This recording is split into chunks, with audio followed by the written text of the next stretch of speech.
It's Friday Farm Vlog.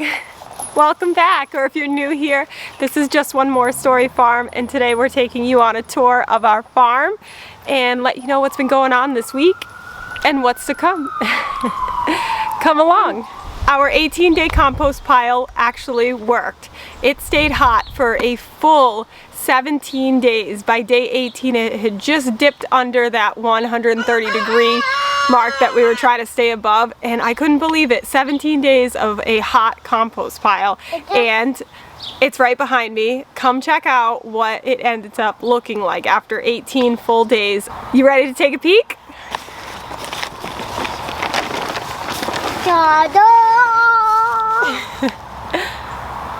Compost. Beautiful compost ready to spread in the garden.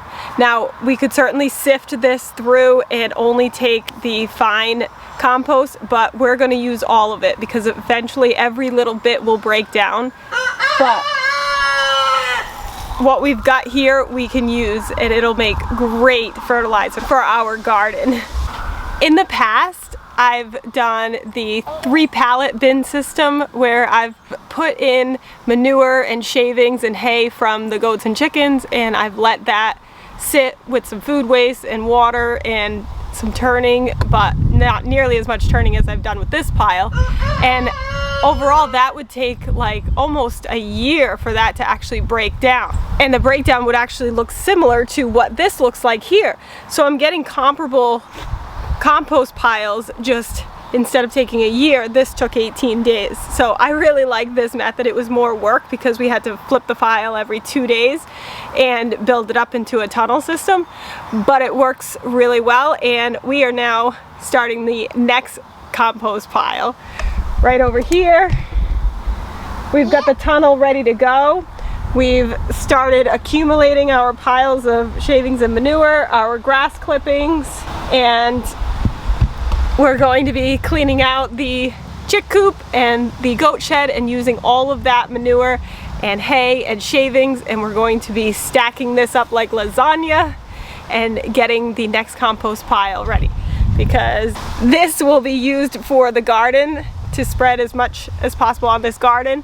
The next compost pile will be using some in the garden and the rest on the fruit tree orchard so that we can get some compost out front too. This goat right here, Fancy Nancy, is pregnant. Look at this belly.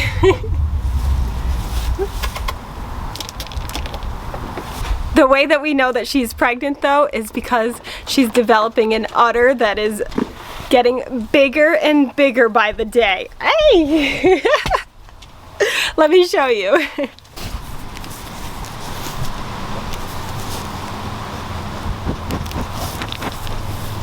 That's Fancy Nancy's udder compared to Bedelia, who doesn't have any development.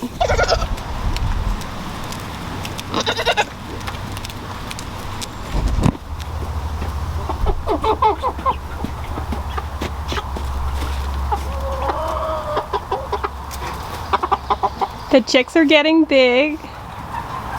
They're off of heat now. Now that the compost is ready, that means I can prepare my garden. So while I prepare the garden, I have all my seedlings coming out of the indoor greenhouse for a few hours a day, letting them harden, meaning that I'm letting them get used to all this sunshine and acclimate to the temperatures outside. So every day I take them out for a few hours, and they're doing really good, and it's definitely time to get them planted. Our kale and lettuce is really taking off, so we're ready to get that planted. We are setting up our container garden up here on the deck because I really want to expand my garden this year, so not only have the large garden that we're planting in, but also the container garden to supplement. I like having all of my lettuce and salad fixings close by. Our cantaloupe is already starting to flower in their pots. I'm really happy to say that our apple trees, our pear trees, and our peach trees are all producing fruit, which is so exciting. Look at this apple tree. It's got these tiny, tiny little apples starting all over this tree. There's apples starting, and they're so tiny right now, but they're going to develop into large, delicious Macintosh apples. And you can already see, like, this one here is half red, half green, already developing to have that red and green mix of a Macintosh apple right from the get-go. This pear tree behind me is so tall, but there are pears growing. If you look up, way up here, look at these beautiful pears. Did you know that they grow like that? I didn't, but I'm excited about it. They start with that same pear shape right from the get-go. It's really cool. It'll definitely be fun to harvest from this super tall pear tree. Personally, I love the peach tree. I think the little peaches are just the cutest and the most delicious. So if you look on here, there's all these fuzzy little peaches all in here, and they're super soft and fuzzy. And look how many there are. 1, 2, 3, 4, 5, 6, 7. There's so many all over here. Coming up this weekend, we're going to be moving these adorable little chicks out to the chicken coop. They are vaccinated and they are now ready to go out, and we are going to get them all set up. Just know, if you have baby chicks, you don't have to keep them in the house and deal with all that dust and dander. You can move them out to a chicken coop. You just need to make sure that you have the correct heating temperature and that there are no drafts for them outside, and that they're protected from the elements, especially rain and wind. Right, babies? Are you excited? They'll have more room out there, and it'll be really good for them to get out of the house. So definitely check back next Friday to see what's been going on. We'll be moving these babies out, getting our garden ready, getting that container garden ready, and we'll show you the results of our labor. If you haven't started growing your own food yet, I really encourage you to do so. It is so rewarding to have your own garden, to have a fruit tree orchard, even if it's just one fruit tree to get those fruits from, is just an amazing experience, and it's totally doable that you can get a fruit tree and put it in. It's not as hard as it may seem, and having food for your family growing in your yard is just a blessing in itself, especially with the way inflation is going, and going to the supermarket yesterday and seeing so many things missing from the shelves. I am happy that I have a garden at home, and that I have eggs from my chickens, and I have fruit from my fruit trees that will be coming in a couple months. It's just nice to have that backup plan, to have that food growing already, having that plan in place in case we can't get certain types of food. It definitely brings a peace of mind. So if you are considering starting a garden, if it's something you want to do but you keep putting it off, I urge you, go, give it a try. It's really therapeutic to garden. It's really good exercise, and it's just absolutely wonderful to have just the fresh food for you, for your family, and for your neighbors.